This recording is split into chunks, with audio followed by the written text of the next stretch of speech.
اینسبروک، جواهر آلپ. اینسبروک شهری که در قلب کوههای آلپ اتریش قرار گرفته، این شهر دلربا با قله‌های پوشیده از برف و خیابان‌های قرون وسطایی‌اش ترکیبی منحصر به فرد از شکوه امپراتوری و جذابیت آلپی را ارائه می‌دهد. یا به دنبال ماجراجویی در فضای باز باشید، آماده باشید تا این گوهر اتریشی شما را مجذوب خود کند. هیچ سفری به اینسبروک بدون دیدن سقف طلایی نمادین آن کامل نمی‌شود. این بنای درخشان که با 2657 کاشی مسی آتشین پوشیده شده است، نماد شهر است. این بنا که در اواخر قرن 15 ساخته شد، به دستور امپراتور ماکسیمیلیان اول ساخته شد. او یک ایوان باشکوه می‌خواست که از آنجا بتواند مسابقات و جشنواره‌ها را در میدان پایین تماشا کند. درخشش طلایی سقف واقعاً مسحور کننده است. طرح پیچیده آن دارای نقش برجسته‌ها و مجسمه‌های زینتی است. اینها صحنه‌هایی از زندگی و سلطنت امپراتور ماکسیمیلیان اول را به تصویر می‌کشند.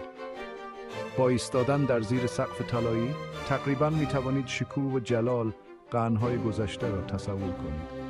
سقف طلایی گواهی بر گذشته امپراتوری اینسبروک است. در هافبورگ، کاخ امپراتوری اینسبروک، به زمان گذشته قدم بگذارید.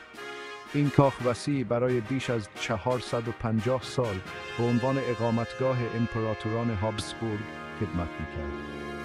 تالارهای بزرگ و اتاقهای مجلل آن داستان‌هایی از قدرت و دسایس را زمزمه می‌کنند. این کاخ در ابتدا در قرن 15 ساخته شد، اما تحت نظر ملکه ماریا ترزا گسترش‌ها و بازسازی‌های قابل توجهی را پشت سر گذاشت. امروزه هافبورگ یک موزه جذاب است. بازدید کنندگان می‌توانند اتاق‌های مجلل ایالتی از جمله تالار غول‌ها که به خاطر نقاشی‌های دیواری چشمگیر سقفش شناخته می‌شود را کاوش کنند. کلیسای نقره‌ای با مجموعه گنجینه‌های مذهبی خود یکی دیگر از نکات برجسته است. کاخ امپراتوری نگاهی اجمالی به زندگی حاکمان هابسبورگ که زمانی در راهروهای آن قدم می‌زدند ارائه می‌دهد. بخش چهارم، نوردکت، شگفتی طبیعی اینسبروک. اینسبروک واقعاً از یک محیط طبیعی دیدنی برخوردار است. نوردکت، رشته کوهی که مناظر نفسگیر را ارائه می‌دهد، بر فراز شهر قرار دارد. سوار تلکابین نوردکت، یک شاهکار مهندسی، شوید تا تنها در 20 دقیقه به قلعه برسید. خود سفر یک تجربه است و مناظر پانورامایک از شهر پایین را ارائه می‌دهد.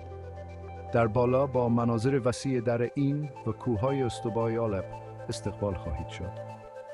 از صرف غذا در رستوران لذت ببرید. در امتداد مسیرهای دیدنی پیاده‌روی کنید یا فقط از هوای تازه کوهستان لذت ببرید.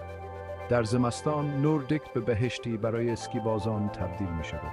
فرقی نمی کند که شما یک کوهنورد با تجربه باشید یا یک عاشق طبیعت معمولی، نوردکت تجربه ای است که نباید از دست داد.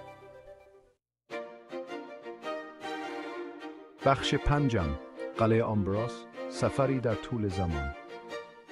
قلعه آمبراس که بر روی تپه‌ای مشرف به اینسبروک قرار دارد، ترکیبی جذاب از تاریخ، هنر و معماری است. این قلعه که در قرن 16 توسط آرشیدوک فردیناند دوم ساخته شد، مجموعه قابل توجه از هنر و مصنوعات را در خود جای داده است. این قلعه به دو بخش اصلی تقسیم می شود: قلعه پایین و قلعه بالا. قلعه پایین دارای زرادخانه‌ای است که مجموعه چشمگیر از سلاح و زره از قرن 15 تا 19 را به نمایش می‌گذارد. قلعه بالا محل نگهداری اتاق هنر و اشیاء عجیب و غریب، مجموعه جذاب از اشیاء از سراسر جهان است. تالار اسپانیایی با سقف چوبی پیچیده و پارترهای از حاکمان هابسبورگ دیدنی است.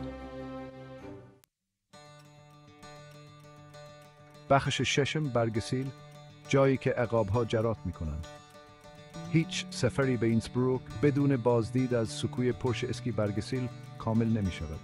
این سازه نمادین که توسط معمار مشهور زاها حدید طراحی شده است، گواهی بر نبوغ انسان و قدرت ورزشی است. با آسانسور به بالای برج بروید و از مناظر پانورمایک اینسبروک و کوههای اطراف آن شگفت زده شوید.